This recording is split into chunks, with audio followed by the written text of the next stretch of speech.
예수 그리스도 이름으로 하나님 말씀 증거하겠습니다.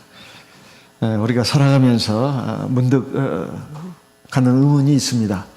사람의 삶이라고 하는 것은 자기가 생각하고 계획하고 노력해서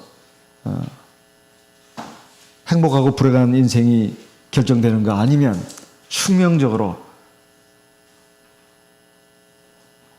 어떤 신에 의해서 이미 결정된 것인가, 이런 의문이 듭니다. 그러나 하나님의 말씀에 의하면 하나님께서 사람의 길을 정하셨다고 말씀하고 있습니다. 그렇다 해서 하나님이 모든 것을 다 결정해가지고 우리는 그냥 꼭두각시처럼, 로봇처럼 그대로 간다, 그것은 아닙니다. 예전에 제가 학생 청년 시절에 같이 공부하던 친구들하고 뭐 게임을 하다가, 아니면 뭐 좀 얘기하다가 점심을 또는 간식을 먹기로 할 때 사용했던 방법이 하나 있습니다. 일명 사다리 타기라고 하는 거죠. 사다리를 쭉 그어놓고 복잡하게 그 선을 그어놓습니다. 그래서 1번, 2번 해가지고 뭐 한 10번 해놓고 번호를 택하는 것이죠. 그러면 이제 그 사다리가 이렇게 내려가는데 전혀 결과를 예측할 수가 없습니다. 밑에는 치킨 한 마리, 피자 한 판, 이게 있습니다. 콜라 있고, 그 다음에 당첨된 사람은 돈 안 내도 되는 거죠. 그런 걸 몇 개 만들어 놓습니다. 그래가지고 이제 어떤 사람은 치킨이 걸리면 치킨 값을 내야 합니다. 가서 사와야 된다면 그 심부름하는 그것에 이제 걸리면 그걸 해야 된다, 이 말이죠. 그러니까 이미 어떤 노선은 다 정해져 있는데 사람이 무엇을 택하느냐, 이것에 의해서 결정이 된다, 이 말이에요. 잠언 20장 24절 말씀을 보겠습니다. 잠언 20장 24절입니다. 잠언 20장 24절 같이 읽어보겠습니다. 잠언 20장 24절 같이 읽겠습니다. 사람의 걸음은 여호와께로서 말미암나니 사람이 어찌 자기의 길을 알 수 있으랴. 사람의 걸음은 하나님께서 정하시는 것이다, 이런 말씀입니다. 여기 이 걸음이라고 하는 것은 우리 인생이 걸어가야 할 길이죠. 그리고 앞으로 일어나야 될 일입니다. 이것을 하나님이 예정하신다는 겁니다. 우리는 하나님의 말씀을 종합해서 본다면 천사들과 세상 사람들이 보는 앞에서, 세상이라는 이 무대에서 한편의 연극을 하는 배우와도 같습니다. 이 세상의 무대에서 펼쳐지는 이 한편의 연극, 그 극본을 누가 썼을까요? 그것은 하나님이 쓰셨다, 이렇게 말씀하고 있습니다. 가만히 생각해 보면 사람이 자기가 도저히 선택할 수 없는 것들이 있습니다. 내가 이 세상에 태어날 것인가 말 것인가도 이거 내가 선택하는 게 아닙니다. 하나님이 정하시는 거죠. 내가 어떤 부모 밑에서 태어났는가, 이것도 내가 결정할 수 있는 게 아닙니다. 하나님이 정하시는 겁니다. 내가 남자로 태어나느냐 여자로 태어나느냐, 이거 내가 선택해서 된 것이 아닙니다. 하나님이 정하신 겁니다. 내가 어떤 외모, 어떤 능력, 지혜를 가지고 태어났느냐, 이것도 내가 선택한 게 아닙니다. 하나님이 정하신 겁니다. 그리고 내가 걸어가면서 이제 부딪히는 모든 삶의 현장에서 우리는 이제 선택을 할 수밖에 없는데, 그 선택에 대해서 어떤 것이 기다리고 있는가는 하나님이 정하신 겁니다. 선택은 내가 하더라도 이건 하나님이 우리에게 자유의지를 주셨어요. 그것마저도 우리가 하나님의 어떤 정해진 것에 따라서 선택을 하는 게 아닙니다. 다만 이 부분도 좀 신앙적으로 좀 이해할 필요가 있는 것은, 내가 올바른 선택을 할 수 있도록 하나님은 나에게 지혜와 계시의 정신을 주시고 깨우침을 주시는 건 있습니다. 그러니까 그것은 또 하나님이 그렇게 우리를 인도하셨다고 볼 수도 있습니다. 하지만 거기에는 우리의 자발적인 믿음과 의지와 순종이 필요합니다. 만약에 그것을 내가 거부한다면 그건 내 것이 안 됩니다. 내가 다른 쪽을 선택하면 그것이 이제 내 것이, 거기도 하나님이 뭘 정해 놓으셨어요. 그래서 가장 중요한 것은 이 인생의 무대에서 펼쳐지는 모든 사람의 그 극본은 하나님이 쓰셨다는 겁니다. 이것은 대원칙, 대전제, 그 결론을 하나님이 정하셨다는 거예요. 물론 중간중간 과정에도 중간 결론이 있습니다. 이것도 하나님이 정하신 겁니다. 사람은 자기의 길을 전혀 알 수가 없습니다. 내 앞에 어떤 일이 기다리고 있는지 알 수가 없어요. 그걸 또 우리가 통제할 수도 없습니다. 관리할 수도 없어요. 내 앞에 좋은 일만 일어나야 되는데 나쁜 일은 일어나서는 안 되는데 이걸 우리가 통제할 수가 없단 말이에요. 관리할 수도 없습니다. 이것은 하나님이 이미 다 정하신 겁니다. 다만 우리가 그걸 모를 뿐이죠. 예레미야 10장 23절 말씀을 보겠습니다. 예레미야 10장 23절입니다. 같이 읽어보겠습니다. 예레미야 10장 23절 같이 읽겠습니다. 여호와여, 예레미야 10장입니다. 예레미야 10장 23절 같이 읽습니다. 여호와여, 내가 알거니와 인생의 길이 자기에게 있지 아니하니 걸음을 지도함이 걷는 자에게 있지 아니하니이다. 여기 보면 인생의 길이 자기에게 있지 않다.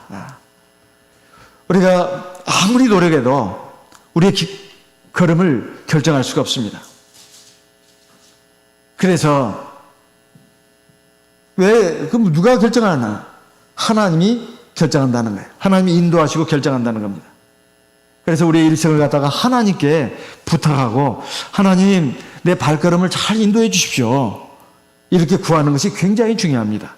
내가 하나님이 이 모든 인생을 걸음을 정하시고 그 뒤에 뭘 있게 하는 것을 하나님이 다 정해 놓으셨다면 내가 하나님께 부탁해야 된다. 하나님을 의지해야 된다. 그리고 하나님의 인도하심을 구해야 된다. 이것이 굉장히 중요하다는 것을 알게 됩니다. 그런데 앞에 그 전제 조건을 모른다면, 믿지 않는다면 그렇게 안 해요. 많은 세상 사람뿐만 아니라 하나님의 백성들 가운데도 이걸 머리로는 알고 있는데 진짜 믿지는 않는다 그 말이에요. 정말 아는 것도 아닙니다. 사실 알지 않는 거예요.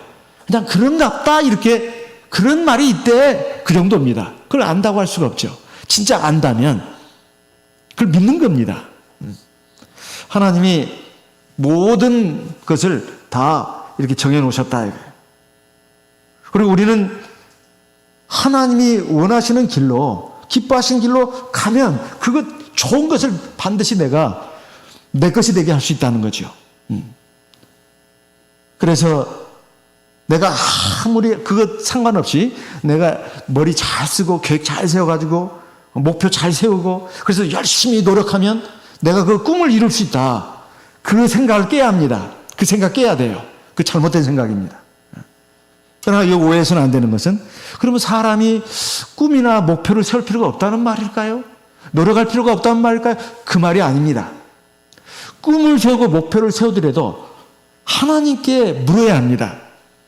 그리고 하나님 이렇게 하면 어떨까요? 저렇게 하면 어떨까요? 그 인도를 구하는 거예요. 그러면서 내가 하나님의 말씀 내가 많이 듣고 또 많이 읽고 하는 가운데 내가 기도도 하는 가운데 이게 무슨 하나님 말씀이 크게 어긋나는 것이 아니고 잘못된 것이 아니라면 그리고 내가 하나님께 기도를 하는데 특별히 하나님이 뭐라고 하지 않는단 말이에요. 그러면 계획을 세우고 열심히 노력하면 됩니다.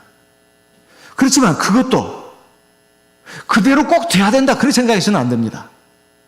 왜냐하면 하나님 내 발걸음 인도한다 이거예요.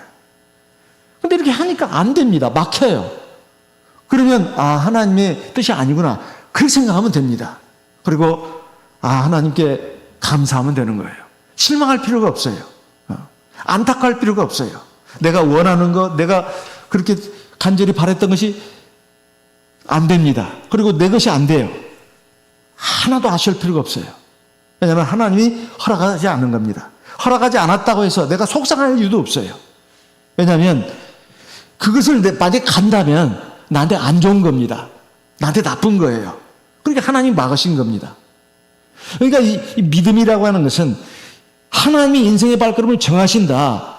이것을 그런 말이 있대 그거 갖고 안 되고 그것을 확실하게 알아야 됩니다. 그리고 믿어야 돼요. 그게 진짜 아는 겁니다. 그러면 하나님이 나의 그 모습을 보시고 자꾸 기도하면서도 깨달음을 주셔요. 판단력도 주세요. 분별력도 주십니다. 그거 아니다. 이거다. 그래가지고 내가 가는데 보니까 그게 하나님이 내 마음과 생각을 그렇게 움직이게 한 겁니다. 그래서 우리가 내 일생을 하나님께 부탁하고 하나님 인도하심을 구하는 게 중요합니다. 걱정, 근심할 필요가 없어요. 불안해할 필요가 없어요. 걱정, 근심하고 불안해한다는 것은 하나님의 그 주권을 인정 안 한다는 뜻입니다. 내가 믿기는 믿는 것 같은데 나 인정 안 합니다. 하나님. 내가 내 인생의 주인이죠. 어찌 하나님이 주인입니까? 그러니까 막 불안해한 거예요. 걱정해하고. 왜냐하면 자기가 결정하는 거거든요. 자기가 해서 노력해서 하는 것이지 하나님이 해주시는 것이 아니에요. 그러니까 막 마음이 불안하고 걱정합니다. 뒤집어서 말하면 마음이 불안하고 걱정하고 근심하는 것은 하나님을 믿지 않는다는 표시입니다. 그리고 하나님께 자기의 일생에 갖다가 의지하지 않는 거예요. 부탁하지 않는 거예요.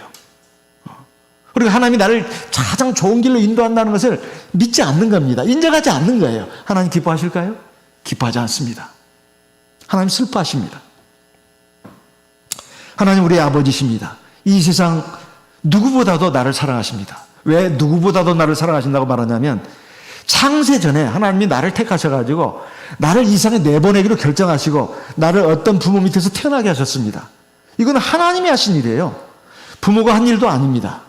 부모는 자식을 낳아보니까 이 자식을 받았어요. 하나님 주신 겁니다. 자식의 입장에서 말한다면 부모를 통해서 하나님이 나를 이 세상에 내보내신 겁니다. 그러면 하나님이 이 세상에 나를 내보낼 때 그냥 내보내겠습니까? 절대 그럴 수가 없습니다. 하나님이 우리를 이 세상에 내보내실 때는 사실 모든 걸 다 갖춰놨어요. 준비해놨습니다. 우리는 그 길을 걸어가기만 하면 되는 거예요. 하나님은 나의 일생을 위해서 모든 계획을 이미 짜놓으셨습니다. 그것은 가장 아름답고 좋은 계획입니다. 오늘 우리가 그 대표적인 인물로 꼭 살펴봐야 될 인물이 바로 요셉입니다. 창세기 37장에 보면 우리는 두 가지 일을 볼 수가 있어요. 하나는 요셉의 아버지 야곱이 요셉에게 채색 옷을 지어 입혔다는 거예요. 지어 입혔다는 겁니다. 또 하나는 하나님이 요셉에게 꿈을 꾸게 하셨다는 거예요.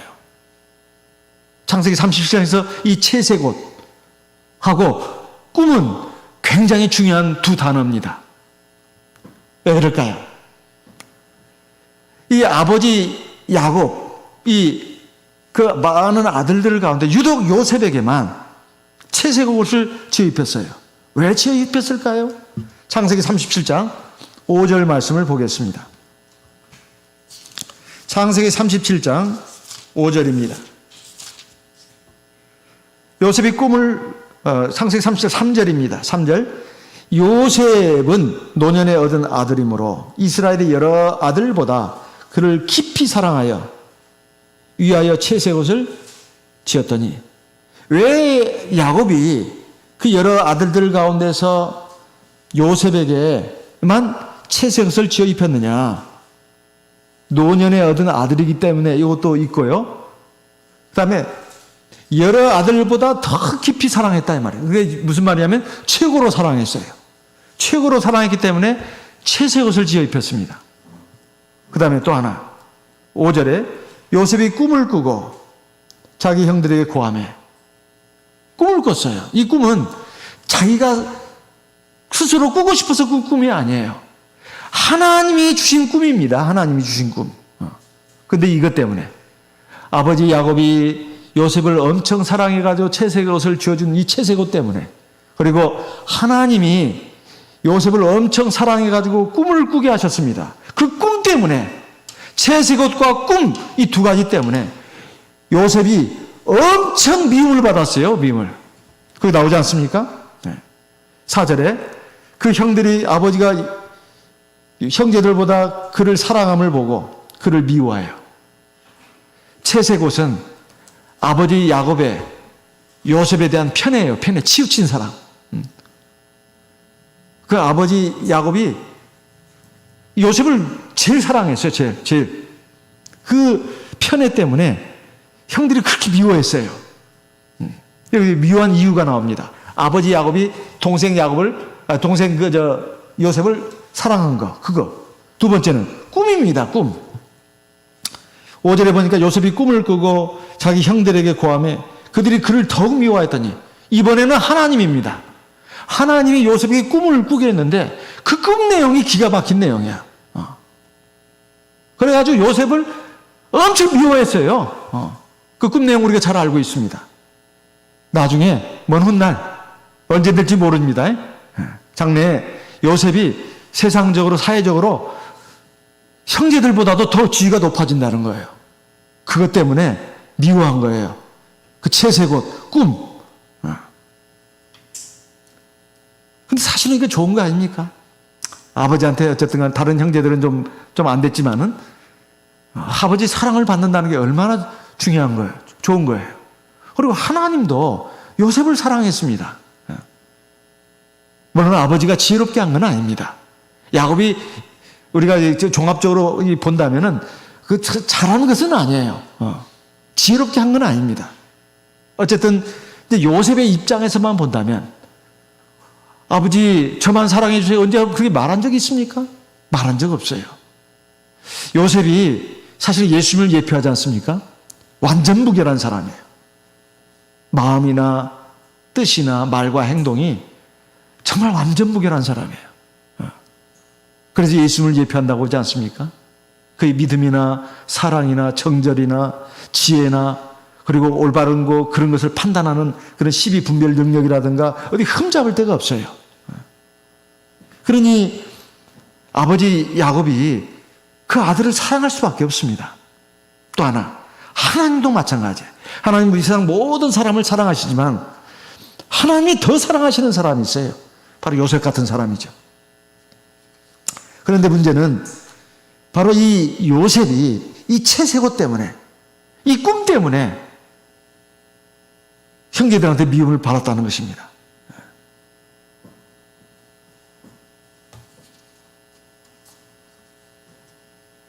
사실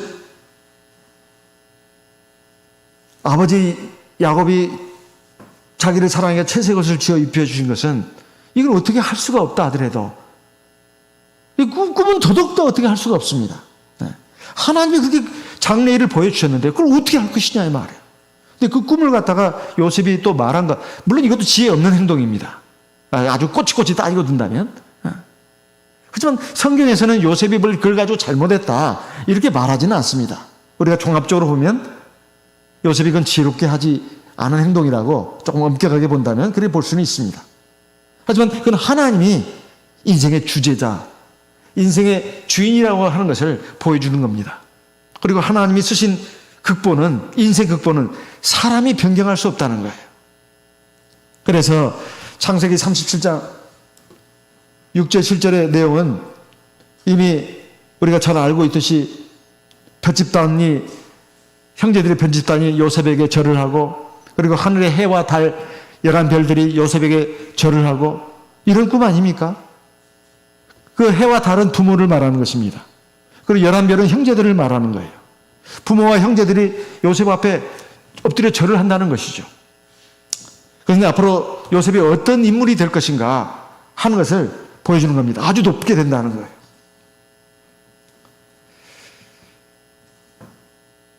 하나님이 우리 각 사람에게도 다 어떤 섭리를 갖고 계십니다. 두 가지가 있어요. 하나는 보편적인 섭리. 이것은 모든 사람들에게 일반적으로 하나님이 정하신 섭리입니다. 그 다음에 개별적인 섭리가 있어요. 각 개개인별로 하나님이 다 그 프로그램을 또 짜놨습니다. 요셉에 대해서 말한다면 하나님의 개별적인 뜻이 무엇이냐? 바로 앞으로 위대하게 된다는 거예요. 그거 하나만 보여준 겁니다. 그래서 우리 하나님을 믿는 사람들은 앞날에 대해서 불안할 필요가 없어요. 세상 사람들은 앞날에 불안하다 보니까 뭔가를 의지하려고 합니다. 그리고 사람들을 자꾸 더 많이 사귀려고 해요. 그리고 어떤 사람을 내 힘으로 삼으려고 합니다.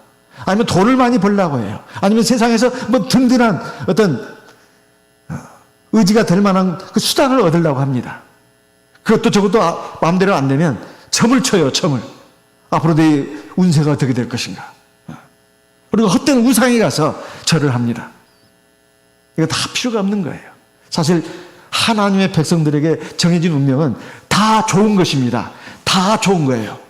아, 요셉만 그런 거 아닌가요? 아니요. 요셉만 그런 게 아닙니다. 다 좋은 거예요. 예수 그리스도를 믿고 예하는 사람들은, 예스하는 사람들은 모든 것이 예스가 된다고 말씀하지 않습니까?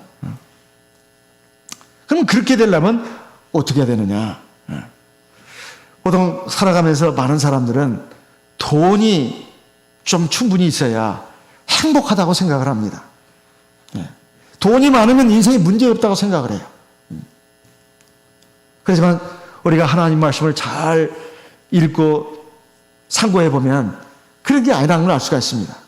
그보다 더 중요한 게 있다 이 말이에요. 잠언 13장 13절 14절 말씀 같이 읽어보겠습니다. 잠언 3장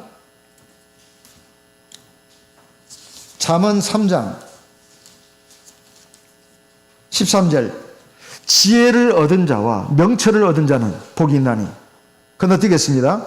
16절 17절 같이 읽습니다. 그 우편손에는 장수가 있고 그 좌편손에는 부귀가 있나니. 17절 그 길은 즐거운 길이요 그 첩경은 다 평강이니라. 여기 지혜를 얻은 자, 명철을 얻은 자는 복이 있다. 여기 지혜, 명철은 뭘 말하느냐면 하나님의 말씀을 가리키는 겁니다. 하나님의 말씀. 그리고 하나님 바로 그분을 가리키는 거예요.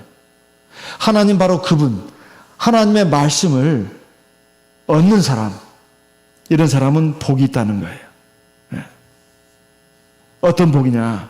16절에 14절에 보니까 이것은 은보다 정금보다도 더 낫다. 이건 재산을 말하는 겁니다. 세상에서 경제적인 어떤 모든 풍부한 것, 그런 것보다도 훨씬 낫다는 거예요. 비교할 수 없다는 겁니다. 15절.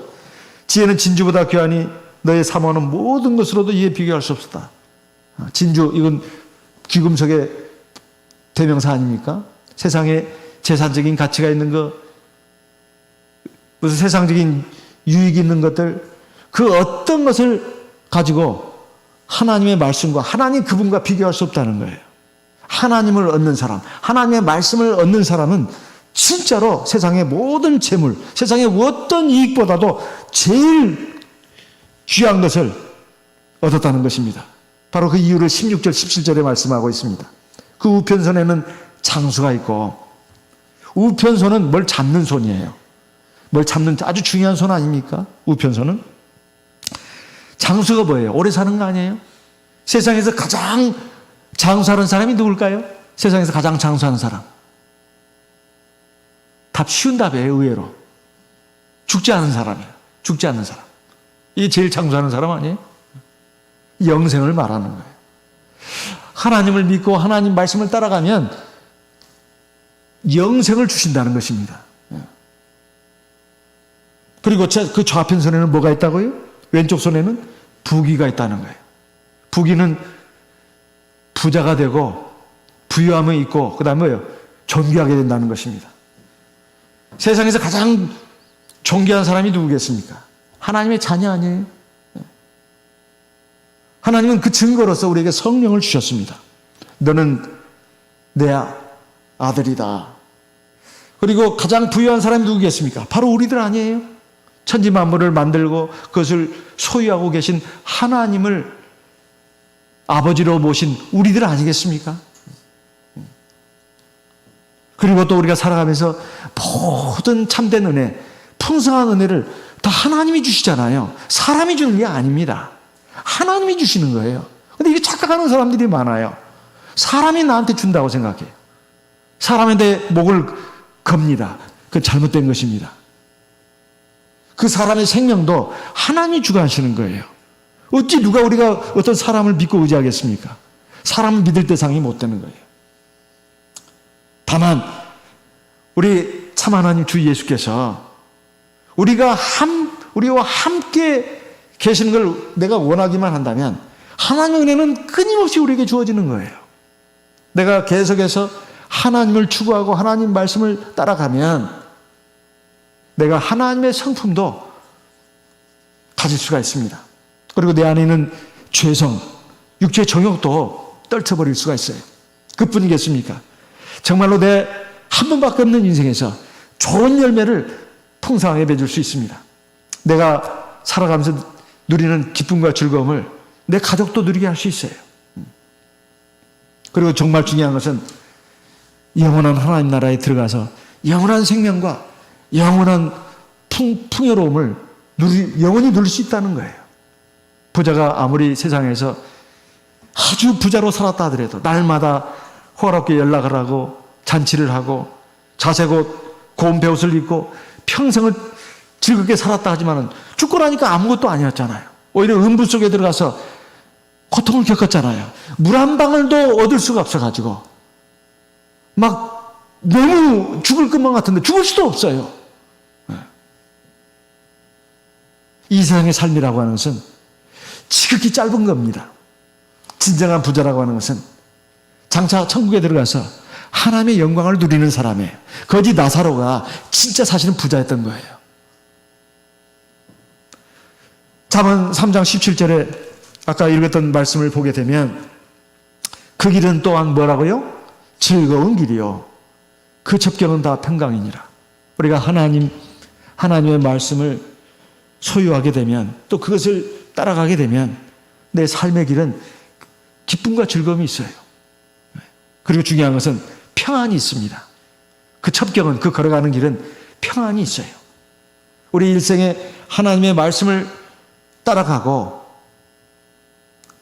순종해서 나가면 내 삶은 매우 기쁘고 즐거운 삶이 된다는 거예요.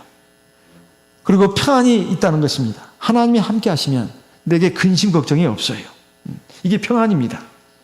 요셉이 꿈을 꾸었습니다. 그런데 그건 장래에 일어날 일이에요. 사실 오늘 우리도 마찬가지입니다. 하나님은 우리 모두에게 사실은 좋은 그 꿈을 다 주셨어요. 사실 소망으로 충만하고 능력으로 충만하고 영광으로 충만할 수 있도록 우리의 앞날을 그렇게 예정을 해놓으셨습니다. 앞날에 대해서 사실 불안해할 이유가 없어요. 이것은 하나님이 우리를 위해서 하늘에다 이미 딱 그 기록을 해놓으신 겁니다. 그런데 말이에요. 이것을 깨트리려고 하는 사람들이 있었습니다. 하나님이 나에게 주신 꿈, 그리고 요셉에게 주신 꿈, 이건 똑같은 겁니다. 이거 장래일에 대한 거예요. 바로 요셉의 형제들이었죠. 이걸 어떻게든지 박살을 내고 싶었어요. 창세기 37장 12절 이하에 보게 되면 요셉의 형제들이 출현합니다. 그래가지고 요셉이 이 꿈을 갖다가 어떻게든지 망가뜨리려고 합니다. 요셉의 운명을 바꾸려고 하는 거예요. 그럼 여기서 한번 생각해 봅시다. 사람이 말이에요. 다른 사람의 운명을 바꿀 수가 있을까요? 사람이, 너는 누구라도 다른 사람의 운명을 바꿀 수가 있을까요? 창세기 37장 12절 이하에 보게 되면 요셉의 형제들이 요셉이 자기들한테 오는 걸 보았습니다. 그걸 보고는 저 꿈꾸는 자가 오는도다. 그렇게 말을 했습니다. 저 꿈꾸는 자가 오는도다. 이게 뭐예요? 굉장히 상처 입었다는 거예요. 요셉을 미워하게 된 원인 중에 하나가 채색옷만 있는 게 아니에요. 꿈도 있습니다. 근데 그 꿈은 자기가 꾼 꿈이 아니잖아요. 하나님이 주신 꿈이잖아요. 자기가 인생의 목표를 세운 게 아닙니다. 요셉이. 나는 앞으로 이런 사람이 돼야 되겠다. 이거 하고 싶어. 나는 저렇게 되고 싶어. 그게 아닙니다. 하나님이 요셉의 장래에 일어날 일을 미리 보여주신 거예요. 근데 그것이 굉장히 기분이 나빴어요. 누가? 요셉의 형제들이. 그래서 저 꿈꾸는 자가 오는도다. 저놈을 우리 죽이자. 그래서 진짜 그 꿈이 그렇게 되나 한번 보자. 그런데 창세기 37장 21절에 보면 루벤이 나타납니다. 장자죠. 바로 형제들의 손에서 요셉을 구원하려고 했습니다. 요셉을 죽이지 말고 구덩이에 던지자. 어떻게 죽일 것이냐. 그런데 네 번째 형제 유다가 어떻게 우리 한 피를 나눈 형제를 죽일 수가 있겠느냐. 죽이지 말고 저 지나가는 노예 상인들한테 팔아넘기자. 그러니까 형제들이 양심은 있었던가 봅니다. 아, 그래도 죽이는 건 너무 심하지 않나. 그래서 팔아넘기지 않아서 사실 그것도 굉장히 잘못한 겁니다. 어마어마하게 잘못한 거예요. 요셉이 그렇게 울부짖으면서 형님들 제발 저를 좀 살려주세요 해도 소용이 없었어요. 그래가지고 팔려가게 되면 다행히 요셉이 죽지는 않았잖아요. 근데 그것도 하나님이 하신 일입니다. 루벤의 마음을 움직이고 그 다음에 유다의 마음을 움직여가지고 요셉을 죽이지 않고 살려준 거. 이것도 하나님이 하신 일이에요. 잠언 21장 1절 말씀을 보겠습니다. 잠언 21장 1절입니다. 잠언 21장 1절 같이 읽어보겠습니다. 잠언 21장 1절입니다. 같이 읽겠습니다. 왕의 마음이 여호와의 손에 있음이 마치 보의 물과 같아서 그가 임의로 인도하시느니라. 보의 물은 또랑의 물이에요. 또랑의 물을 이리 흐르게 하고 저리 흐르게 하는 건 이건 그 사람의 마음입니다. 그런데 왕의 마음, 왕은 최고 권력자 아니에요? 누가 왕한테 이래라 저래라 하겠습니까? 그런데 하나님의 손에 있다는 거예요. 그 왕의 마음도 이렇게 바꾼다는 겁니다. 우리가 저 사람 마음을 어떻게 해야 되겠지 쉽지 않을 때가 있어요. 그렇지만 하나님 앞에 기도하면 하나님의 뜻이라면 그 마음이 바뀝니다. 이게 하나님이 하시는 일이에요. 유다가 그렇게 제안하는 것은 사실은 하나님이 유다의 마음을 그렇게 움직인 겁니다. 다른 형제들의 마음도 거기에 동조하도록 한 것도 하나님의 역사예요. 어찌됐든 간에 요셉의 형제들은 요셉에게 악을 행했습니다. 그렇지만 이것이 장차 요셉에게 일어날 일들, 요셉에게 하나님 요셉에게 주신 꿈을 이루는데 한 부분이 됐어요. 그런데 요셉의 입장에서는 굉장히 이것이 고통스러운 일이었습니다. 그리고 정말로 이건 너무나 불행한 일이었어요. 하지만 요셉의 장래에 일어날 일을 위해서 그 형제들은 일종의 악역을 나쁜 일을 했지만 하나님 그걸 도구로 쓰신 거예요. 도구로. 하나님이 이미 창세전부터 다 보고 계셨습니다. 쫙 보고 요 놈들이 참 못됐지. 죽이려고 하지. 그렇지만 나는 너희들 그것을 이용해서 요셉을 더 크게 높이겠다. 이겁니다. 하나님은 도저히 우리가 따를 수가 없어요. 그 지혜를. 요셉 형제들 그걸 몰랐죠. 이제는 요놈을 죽인 걸로 생각을 했죠. 죽이지는 못해도 평생 우리 눈앞에 사라진 줄 알았죠. 나중에 요셉이 총리가 되지 않았습니까? 당시 세계 최강국의 총리가 됐습니다. 그리고 형제들을 만나지 않았어요? 우리 옛날에 하나님이 요셉에게 주셨던 꿈을 기억해냈습니다.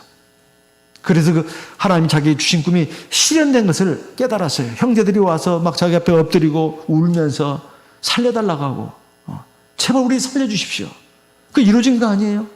요셉 형제들은 꿈도 못 꿨을 겁니다. 그때 자기들이 이겼다고 생각했을 거예요. 10명 대 1명 아니에요? 10대 1입니다. 요셉이 당해낼 수 있어요? 다 자기 형들인데? 그리고 다수로 밀리잖아요. 누가 봐도 이거 요셉이 잘못한 거예요. 형들이 옳은 겁니다. 근데 그것이 그럴까요? 그게 아닙니다. 중요한 것은 하나님의 말씀과 뜻을 누가 따라가느냐 하는 거예요. 그래서 창세기 45장에 이렇게 말씀하고 있습니다. 창세기 45장 4절 5절 말씀 읽어보겠습니다. 창세기 45장 4절 요셉이 형들에게 이르되 내게로 가까이 오소서. 그들이 가까이 가니 가로되 나는 당신들의 아우 요셉이니 당신들이 애굽의 판자라. 5절 당신들이 나를 이곳에 팔았으므로 근심하지 마소서. 한탄하지 마소서. 하나님이 생명을 구원하시려고 나를 당신들 앞서 보내셨나이다. 당신들이 나를 판 거 진짜 이건 나쁜 것입니다. 잘못된 거 이거 분명히 이건 지적하는 거예요. 하지만 그것 때문에 한탄하지 말고 두려워하지 말라고 말하고 있습니다. 사실 나를 이곳에 보낸 것은 하나님이십니다. 하나님은 당신들이 비록 나한테 악을 행했지만 하나님은 그 악도 하나님의 뜻을 이루는 그런 도구로 썼습니다. 이 말입니다.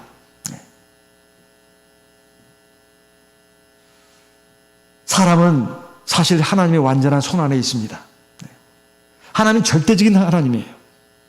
하나님이 쓰신 극본은 누구도 바꿀 수가 없습니다. 이게 요셉이 바로 그 대표적인 예입니다.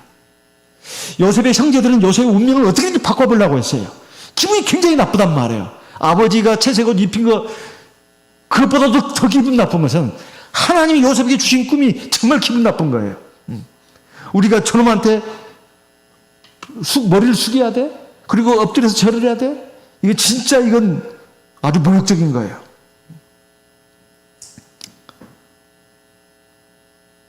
그런데 뜻밖의 요셉의 형제들이 하나님의 뜻을 이루는 일부분이 되었습니다.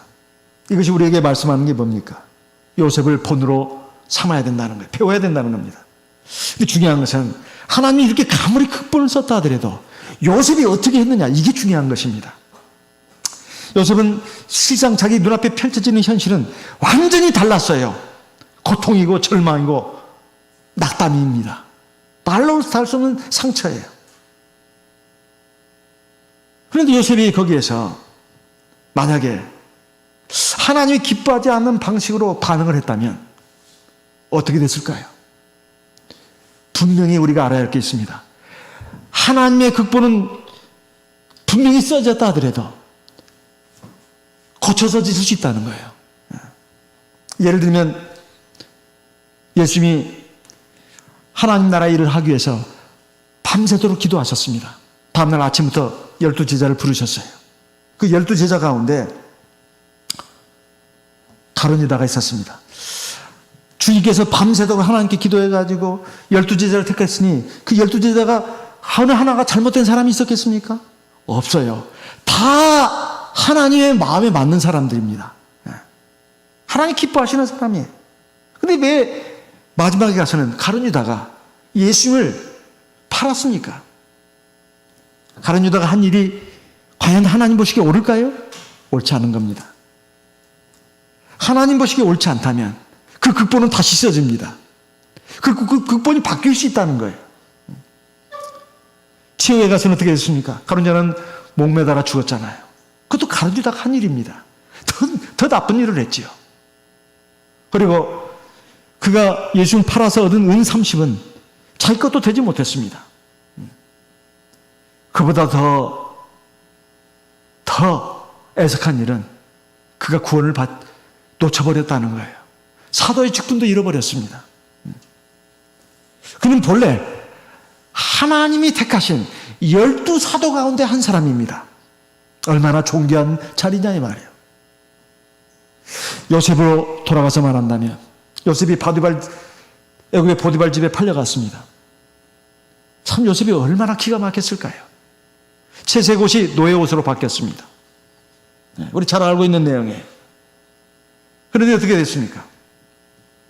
그 하나님의 예정하신 그 일이 일어나기 전까지 많은 고난이 있었어요. 우리는 잘 알고 있습니다. 하나님이 요셉을 얼마나 사랑했는지. 그것이 창세기 39장의 2절에 나옵니다. 같이 읽어보겠습니다. 창세기 39장 2절. 창세기 39장 2절. 같이 읽어보겠습니다. 여호와께서 요셉과 함께 하심으로 그가 형통한 자가 되어 그 주인 애굽 사람의 집에 있으니 요셉이 하나님의 사랑을 받았네요. 노예로 팔려갖고 지금 엄청나게 고생을 하고 있는데 그리고 형제들이 요셉한테 준 그 상처는 얼마나 큽니까? 이건 영원히 잊지 못할 상처예요. 그런데 하나님이 요셉을 사랑했습니다. 요셉과 함께 했다고 돼 있어요. 그런데 중요한 것은 요셉이 어떻게 했길래 그러냐 이 말이에요. 자기에게 진 고난에 대해서 하나님이 나를 사랑하신다면 이럴 리가 없어. 하나님에 대해서 원망하고 사람을 미워한다 이 말이에요. 이 형제들이 이놈들이 진짜 못된 놈들이구나. 형제들을 미워하고 그리고 하나님의 하시는 일에 대해서 불평하고 원망했다면 과연 하나님이 함께 하셨을까요? 아마 극본이 바뀌었을 겁니다. 아, 너 안 되겠구나. 아무리 하나님의 앞에 좋은 꿈을 주셨다 하더라도 꿈이 그보다 더 한 단계 내려왔을지도 모릅니다. 또 요셉이 하는 행동이 보니까 더 엉망이에요. 꿈이 더 내려오는 것입니다. 하나님이 아무리 요셉을 행복하게 해주고 위대하게 해주려는 그런 그 계획을 갖고 그것을 세우셨다 하더라도 요셉이 살아가면서 하나님 기뻐하지 않는 일을 했다면 하나님의 극보는 변경되는 거예요. 그 중대한 위기가 또 왔습니다. 창세기 39장 7절에 보면 보디발 장군의 아내가 요셉을 막 유혹을 했어요. 참 이건 떨쳐내기가 어려운 유혹이었습니다. 그런데 그것을 이겨내지 않았습니까? 창세기 39장 9절 이 집에는 나보다 큰 이가 없으며 주인이 아무것도 내게 금하지 아니하였어도 금한 것은 당신뿐이니 당신은 자기 아내임이라. 그런즉 같이 읽어보겠습니다. 내가 어찌 이 큰 악을 행하여 하나님께 득지하리까? 창세기 39장 9절 말씀입니다. 요셉은 알았습니다. 하나님께서 나와 함께한다. 그래서 한 말이 내가 어찌 이 큰 악을 행하여 하나님께 죄를 줄 수 있겠습니까?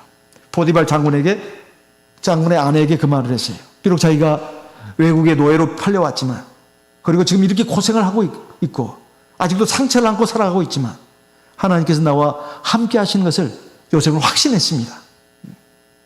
지금 만약에 내가 이 한순간의 쾌락을 위해서 하나님 앞에서 죄를 진다면 하나님 나를 떠나가실 것이다.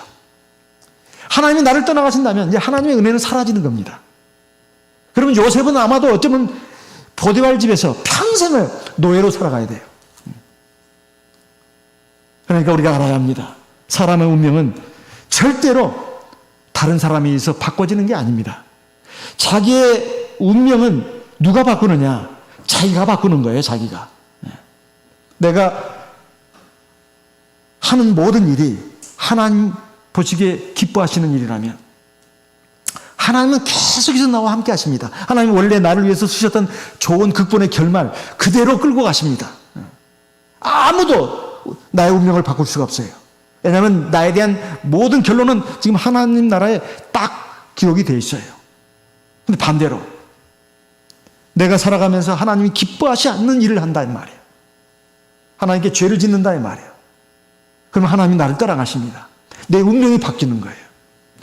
나에 대해서 원래 하나님 쓰셨던 극본이 다시 고쳐서집니다. 그래서 우리가 중요한 것은 하나님이 함께 하시는 것이 대단히 중요하다. 이걸 우리가 알아야 된다는 겁니다. 나에 대한 장래에 대한 하나님이 나를 위해 세우신 모든 것이 아무리 좋은 것이라 하더라도 그것이 이루어지려면 첫째는 내가 하나님 보시기에 기뻐하는 일을 해야 된다는 거예요. 그래서 하나님이 나와 늘 함께 있게 해야 된다는 것입니다. 요셉은 감옥 안에 들어가서 뭘 생각했을까요? 보디발 장군의 아내를 겁탈하려고 했던 죄목으로 들어가게 됐습니다. 내가 참 어쩌다 이렇게 됐나. 애당초 어디서부터 뭐가 잘못됐는가. 자기 형들을 그렇게 미워했을 수도 있습니다. 형들이 나를 팔지 않았다면 내 이견까지 오지 않았을 텐데. 두 번째는 보디발 장군을 원망했을 수도 있어요. 어찌 내 말은 안 듣고 자기 아내 말만 듣는단 말인가. 또 보디발 장군의 아내도 원망할 수도 있습니다. 그 가정을 지켜주기 위해서 내가 입을 다물었는데 어찌 나한테 이 모든 걸 다 뒤집어 씌우고 이렇게 한단 말인가. 마지막으로는 하나님을 원망할 수도 있습니다. 어찌 하나님이 나를 이러실 수가 있는가. 그러면 하나님이 요셉과 함께 하지 않았을 겁니다. 시편 105편 17절을 보겠습니다. 시편 105편 17절입니다. 시편 105편 17절. 시편 105편 17절. 한 사람을 앞에 보내셨으며 요셉이 종으로 팔렸도다. 18절. 그 발이 착고에 상하며 그 몸이 쇠사슬에 매였으니 19절 같이 읽습니다. 곧 여호와의 말씀이 응할 때까지라. 그 말씀이 저를 단련하였도다. 여호와의 말씀이 응할 때까지. 여호와의 말씀이 뭐예요? 여호와의 말씀이 뭐예요? 꿈이에요, 꿈. 하나님이 요셉에게 주신 꿈. 그게 하나님의 말씀이에요. 하나님이 요셉에게 주신 꿈이 바로 하나님의 말씀입니다. 장래에 일어날 일. 그걸 꿈으로 보여주신 거 아니에요? 그게 하나님 말씀 아닙니까? 그 하나님의 말씀이 응할 때까지 고통을 겪었다는 거예요. 그런데 중요한 것은 그 고통을 요셉이 어떻게 이겨냈을까요? 예? 어떻게 이겨냈겠습니까? 여기 보니까 그 해답이 나오네요. 그 말씀이 저를 단련하였도다. 하나님 말씀입니다. 꿈이에요. 하나님 말씀. 우리가 고통을 받을 때 꼭 잊지 않아야 할 것이 있습니다. 그것이 최극단의 고통이라 할지라도 하나님의 약속입니다. 하나님의 약속. 그걸 절대로 잊어서는 안 돼요. 그걸 생각해야 돼요. 요셉이 자기에게 주어지는 그 고통을 이겨낼 수 있었던 것은 하나님의 약속입니다. 지금 내가 이렇게 고통을 당하고 있어도 하나님 분명히 약속하셨어요. 반드시 이루어질 거야. 하나님 신실하신 분이야. 내 모든 고통과 어려움은 하나님의 약속을 따라서 반드시 다 나중에 다 해결될 거야. 그래서 이겨낼 수 있었던 겁니다. 그거 믿지 못하면 이겨낼 수가 없습니다.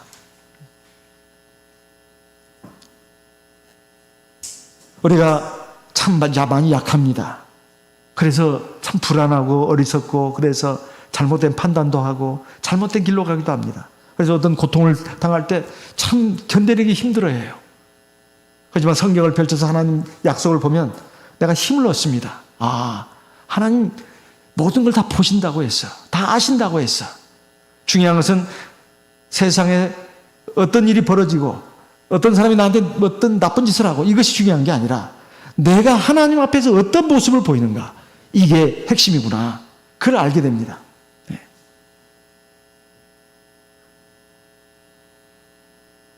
제가 외국에 어느 목자님이 쓰신 그 간증을 자료를 보니까 한 자매님이 있었는데 굉장히 어려움과 고통을 겪고 있는 자매님이었습니다.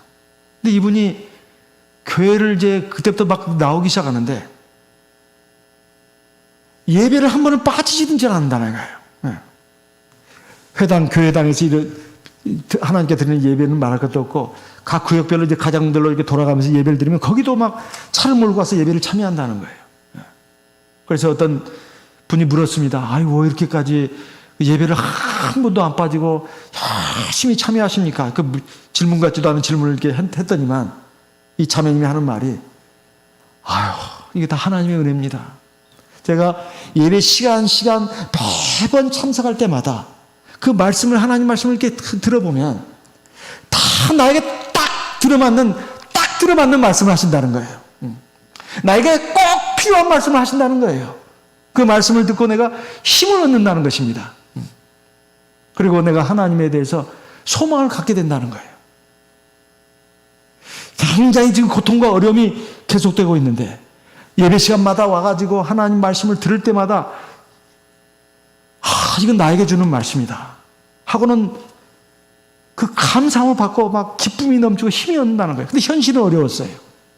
근데 어느 정도 시간이 지나니까 하나님께 그 자매를 인도하셔가지고 극단적으로 겪는 그 어려움을 하나님이 쫙 해결해 주시더래요. 이 간증입니다. 그 어려움이 뭔지는 소개를 놓고 있지 않아요. 어려움이 굉장히 심하고 많은 그 자매라는 것입니다. 아마 프라이버시상 얘기를 안 한 것 같아요. 우리도 마찬가지입니다. 우리가 예배 시간에 하나님 말씀을 듣습니다. 사실 나에게 주는 말씀이에요. 그 말씀을 우리가 믿음으로 듣고 힘을 얻으면 하나님이 나와 함께 하십니다. 내 길을 인도하시는 거예요. 요셉이 감옥 안에 들어있었지만은 그는 그 원망하는 사람이 될 수도 있었어요. 불평하는 사람이 될 수도 있었어요. 하지만 요셉은 하나님이 주신 그 꿈은 그것을 하나님 말씀이니까 그 말씀을 생각하면서 그 약속을 생각하면서 이겨낼 수 있었던 것입니다. 우리 하나님 백성에 있어서 가장 어려운 게 뭡니까? 하나님입니까? 하나님이 어려운 게 아니에요. 사실 내가 어떻게 하면 내 자신을, 내 생각하는 것을, 내가 하는 것을 완전히 하나님의 뜻에 맞도록 조정할 수 있느냐. 그게 제일 어려운 거예요. 그게 제일 어려운 거예요. 만약 그렇게만 한다면 하나님이 나와 함께 하십니다. 그리고 나를 위해서 예비하신 그 완전한 결말을 보게 됩니다. 복을 받는 것이죠. 원래 하나님의 뜻은 내가 복 받는 것입니다. 내가 잘 되는 거예요. 내가 행복해지는 겁니다. 이것은 절대로 세상에 어느 누구도 바꿀 수가 없어요. 그걸 바꿀 수 있는 사람은 자기입니다. 내가 하나님 보시기에 옳지 않은 일을 한단 말이에요. 옳지 않은 선택을 합니다. 옳지 않은 대로 갑니다. 그러면 극보는 바뀝니다. 내가 하나님 보시기에 옳은 일을 합니다. 하나님 기뻐하시는 일을 합니다. 그리고 극보는 더 뚜렷하게 새겨집니다. 어떤 일이 있어도 하늘이 두 쪽이 난다 하더라도 그럴 일도 없지만 반드시 이루어집니다. 우리는 사람의 걸음은 하나님으로 말미암다. 이것을 요셉을 통해서 확실하게 알 수 있습니다. 우리는 요셉의 삶을 통해서 배워야 되겠습니다. 요셉을 모델로 삼아야 되겠습니다. 저와 여러분 그 길로 가서 우리도 하나님 앞에 완전한 복을 받는 하나님의 자녀 되시기를 바랍니다. 다 같이 기도하겠습니다. 성령으로 기도하겠습니다. 나와 내 가족을 위해서 기도하고 우리 교회 성도님들을 위해서도 기도하겠습니다. 특별히 병으로 그리고 여러 가지 어려움으로 고통을 겪고 있는 우리 성도님들을 위해서도 기도하는 시간 갖도록 하겠습니다. 성령으로 기도하겠습니다.